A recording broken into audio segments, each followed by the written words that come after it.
Hello दोस्तों, स्वागत है फिर से स्टडी फॉर सिविल सर्विस के यूट्यूब प्लेटफॉर्म पर। और चंद किंगडम के संबंध में हमने कुछ चीज़ें कल पढ़ी थी और देखा था कि किस नाटकीय तरीके से 1779 से लेकर 1786 के बीच का जो पीरियड था उसमें कितनी उथल पुथल बनी रही और गढ़वाल के शासक को कुमाऊं का शासक बनना पड़ा, प्रद्युम्न शाह को। और उन दिनों ललित शाह नाम के शासक शासन कर रहे थे गढ़वाल से। इस बीच हम ये भी देखते हैं कि ये जो टाइम पीरियड था 1779 से 1786 के बीच का, जो 7 साल का है, इसमें जोशी, जो हर्षदेव जोशी है, उसका बहुत अधिक प्रभाव था। उसने अपनी ही बिरादरी के कई सारे लोगों को प्रशासन में नियुक्त करवाया और कह सकते हैं कि जो रियल थ्रेड्स ऑफ एडमिनिस्ट्रेशन है वो उसने अपने हाथ में ही रखा।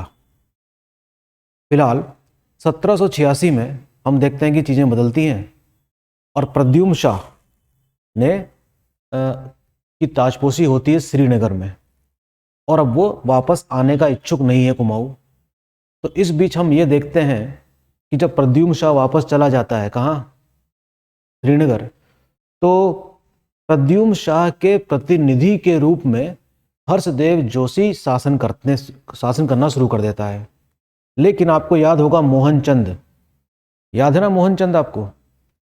मोहनचंद, जिसका असली नाम मोहन सिंह था, वो अपने भाई के साथ आता है और हम देखते हैं कि कैसे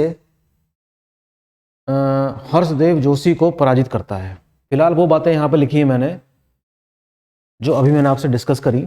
after the death of Jaikrit Shah, जो वहाँ का शासक है, उसकी मृत्यु हो जाती है, इसका बड़ा भाई Pradyumna Shah started ruling from Srinagar. Pradyumna Shah क्या करता है? शासन करना शुरू करता है श्रीनगर से, जो अब तक किसका शासक था? कुमाऊं वाले पार्ट का था। While Harshdev Joshi continue to rule as the representative of Pradyumna Shah. ये बात जो मैंने अभी आपसे कही, ठीक। आगे देखते हैं। मोहन सिंह, जो वास्तविक रूप से क्या था, मोहनचंद था, with the help of his brother Lal Singh, इसका एक भाई है लाल सिंह, लाल सिंह की सहायता से इसने हर्षदेव जोशी को पराजित कर दिया। और जिस युद्ध में हर्षदेव जोशी पराजित हुआ है इन दोनों भाइयों से, उसका नाम है बैटल ऑफ नैथडागढ़ी। नैथडागढ़ी नामक स्थान पर यह युद्ध होता है, जहां पर हर्षदेव जोशी पराजित हुआ। पराजित होने के बाद वापस चला जाता है कहाँ? श्रीनगर, मदद मांगने। यहाँ देखिए आप, Harshdev Joshi fled to Srinagar. Mohanchand became ruler. Chand वंश के इतिहास में सिर्फ मोहनचंद ही एक ऐसा व्यक्ति था जो 2 बार सत्तारूढ़ हुआ। ठीक है, इस बार शासन करेगा सिर्फ 2 साल तक के लिए, ज़्यादा लंबा टाइम शासन नहीं कर पाएगा। Became the ruler of Kumaon and ruled only for 2 years. सिर्फ 2 साल तक के लिए शासन करता है, 1786 से 88 के बीच में। लेकिन इन 2 सालों में हमारे लिए ये जानना जरूरी नहीं है कि ये क्या कर रहा है। हम देखेंगे कि हर्षदेव जोशी क्या कर रहा है। हर्षदेव जोशी इधर उधर भटक रहा है, प्लानिंग कर रहा है कि किसी तरीके से फिर से मेरा सत्ता में दखल होना शुरू हो जाए, इसलिए मदद मांगता है। इस विषय हम देखते हैं पराक्रम शाह नाम का एक और भाई है जो इसके दखल को बर्दाश्त नहीं करता है। हर्षदेव जोशी ने अवध से भी मदद मांगने का प्रयास किया, कोई खास सफलता नहीं मिलती। अच्छा, हम देखते हैं कि इन 2 सालों में मोहनचंद के समय में सरकारी खजाना, कैसे राजकीय खजाना बिल्कुल खाली हो चुका था और इसने जनता पर एक टैक्स लगाया जिसका नाम था मांगा कर लगाया। तो ये भी एग्जाम में क्वेश्चन आ जाता है कोई कोई कि हु इम्पोज्ड मांगा tax over the people of the Kumaon. Answer उसका क्या है? मोहनचंद। तो मोहनचंद की ऐसी कोई खास उपलब्धियां हैं नहीं, लेकिन सत्ता पाने की जो ललक, इसकी वजह से 2 बार शासक बनता है। ठीक है, अभी इसका एक भाई और है जिसका नाम है लाल सिंह, जो भी हमने पढ़ा, और इसका एक बेटा भी है जिसका नाम है क्या? बिशन सिंह। हम देखते हैं कि हर्षदेव जोशी ने मोहनचंद और उसके बेटे बिशन सिंह की हत्या करवा दी और एक प्रतिनिधि को ढूंढा इसने जिसका नाम था शिवचंद, उसको शासक बनाया चंद के नाम से। ठीक, और ये सारा नाटक चल रहा है कहाँ पर? सत्तारूढ़ में क्या शासक को बनाना, फिर वहां से हटाना, हत्या, ये सब चीजें हो रही थी। शिवचंद शासक बनता है किसकी सहायता से? हर्षदेव जोशी की सहायता से। बहुत लंबे समय तक शासन नहीं कर पाएगा, सिर्फ 1 साल के अंतर्गत ही मर जाता है। देखिए, Lal Singh was committed to dethrone Shivchand. Shivchand को हटाने के लिए लाल सिंह बिल्कुल क्या था, प्रतिबद्ध था, और अपने भतीजे महेंद्र चंद को क्या बनाना चाहता है, शासक बनाना चाहता है। लाल सिंह डिफीटेड हिम, लाल सिंह ने इसको पराजित किया, और अपने, सॉरी ये इसका बेटा नहीं है, एंथ्रोन्ड हिज नेव्यू, अपने भतीजे महेंद्र चंद को क्या बनाया, शासक बनाया। ओके, तो देख सकते हैं कि ये आसानी से हार गया होगा, क्योंकि बहुत मजबूत शासक नहीं है ये। महेंद्र चंद शासक बन जाता है 1788 से 90 के बीच में, सिर्फ 2 साल के लिए। ये बेटा है किसका, मोहन चंद्र का। और इसके समय में हमको पता चलता है महेंद्र चंद का जो समकालीन नेपाल का शासक है वो है रण बहादुर। रण बहादुर से मुलाकात करने जाता है हर्षदेव जोशी। हर्षदेव जोशी इन सभी चीज़ों से अवगत कराता है रण बहादुर को कि कुमाऊं में ये सारी चीज़ें हो रही हैं। तो एक प्रकार से कह सकते हैं कि इसने आमंत्रण दिया है कि कुमाऊं पर आक्रमण करो, और ऐसा ही हुआ। गोरखाओं ने, जो कि गोरखा लोग हैं, इन्होंने यहाँ पर क्या कर दिया, आक्रमण कर दिया। हर्षदेव जोशी ने ही informed all the situation of Kumaon to Nepal ruler. Harshdev Joshi ने ही सारी अपनी पोल खोल दी, कह सकते हैं कुमाऊं के उसकी। और हम कह सकते हैं कि इसका लाभ किसने उठाया, गोरखाओं ने। ठीक है, गोरखाओं को इसका लाभ मिला। As a result Gorkha invaded over Kumaon.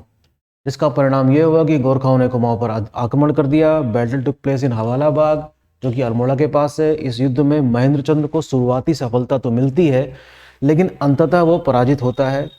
Amar Singh Thapa के नेतृत्व में ये सेना आई थी, और इस प्रकार हम देखते हैं कि कैसे इतना लंबे समय तक चलने वाला शासन 1790 में समाप्त होता है।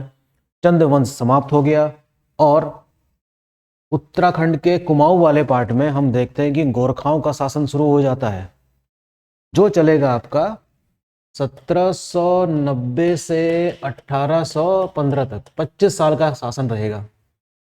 ये स्टार मैंने यहाँ पर मैंने इसलिए बनाया है कि it was Harshadeva Joshi who invited Gorkhas. Harshadeva Joshi ने ही गोरखाओं को एक तरीके से आमंत्रण दिया था। जब गोरखाओं का शासन स्टैब्लिश होता है कुमाऊं वाले क्षेत्र में 1790 से 1815 तक 25 सालों के लिए, तो हमें यह देखना जरूरी होगा कि उन दिनों हर्षदेव जोशी क्या कर रहा है, आखिर कब तक इनका कृपा पात्र बना रहेगा। ओके, हर्षदेव जोशी के बारे में समझेंगे जब हम गोरखाओं के बारे में पढ़ेंगे तब, लेकिन उससे पहले हमें अगले लेक्चर में यह समझना होगा कि जो चंद किंगडम का जो एडमिनिस्ट्रेशन है वो क्या था। ठीक है, इनका साम्राज्य कैसा था, साम्राज्य कितने भागों में बटा हुआ था, राज्य को क्या कहते थे, मंडल, गरखे, ग्राम इत्यादि, ये सारी बातें। प्रांतों को क्या कहते थे, एडमिनिस्ट्रेशन में जो अलग अलग पद हुआ करते थे, जो पद दिया करते थे, उन पदों का नाम हुआ क्या, क्या नाम हुआ करता था। जुडिशरी यानी कि इनकी जो न्याय व्यवस्था थी वो किस प्रकार से कार्य करती थी। ठीक है, इनकी सेना कैसी थी, सेना में कौन कौन लोग होते थे। ठीक है, क्या ऊंट भी था इनकी आर्मी में, इस तरह की चीज़ें हमको पता लगानी पड़ेगी। कितने टैक्सेस लगाए गए थे, किस प्रकार के टैक्सेस लगाए गए थे, मांगा कर के बारे में अभी हमने जिक्र किया, जो मोहनचंद ने लगाया था अपने अंतिम दिनों में। साथ ही साथ इनकी कल्चरल एक्टिविटीज़ और रिलीजियस एक्टिविटीज़ को भी हमें साथ साथ देखना होगा। ठीक, ये सारी चीज़ें अभी बाकी हैं, और इसके बाद हमारा प्रवेश हो जाता है। एक तो हमें पढ़ना होगा 1790 से लेकर 1815 के बीच में गोरखाओं के बारे में। लेकिन इससे पहले कि हम यहाँ पर आगे बढ़ें, हमें इतिहास के पन्ने फिर से पलटने पड़ेंगे वापस, और पहुँचना पड़ेगा कहाँ पर, गढ़वाल में, क्योंकि गढ़वाल की हिस्ट्री अभी हमने पढ़ी नहीं है, मेडिवल पीरियड वाली। ठीक है, गढ़वाल किंगडम के बारे में जानना होगा कि कौन कौन वहाँ पर शासक रहा, और इनका शासन तो चलता ही रहा कब तक, 1949 तक, ब्रिटिश पीरियड तक भी चलता रहा, टेहरी रियासत के नाम पर, ये आपको पता है। तो हमारी दूसरी क्लास जो होगी, इसको ख़त्म करने के बाद वो शुरू होगी आपकी गढ़वाल किंगडम की। उसके बाद हम वापस पहुंचेंगे कहाँ पर, 1790 में, और देखेंगे कि उसके बाद गोरखाओं ने जब कुमाऊं को पराजित कर दिया, क्या उसके बाद उन्होंने गढ़वाल पर भी आक्रमण किया, क्या उनको भी तंग किया या नहीं। तो हमको पता चलता है हाँ किया, लेकिन कैसे, अंग्रेज़ों की सहायता से। सुदर्शन शाह नाम के जो राजा है, उन्होंने उसको वहाँ से खदेड़ने में सफलता पाई, और हम देखते हैं कि कैसे टेहरी राज्य जो है वो ब्रिटिश के कृपा पात्र बनकर वहाँ शासन करने लगता है, प्रिंसली स्टेट के रूप में।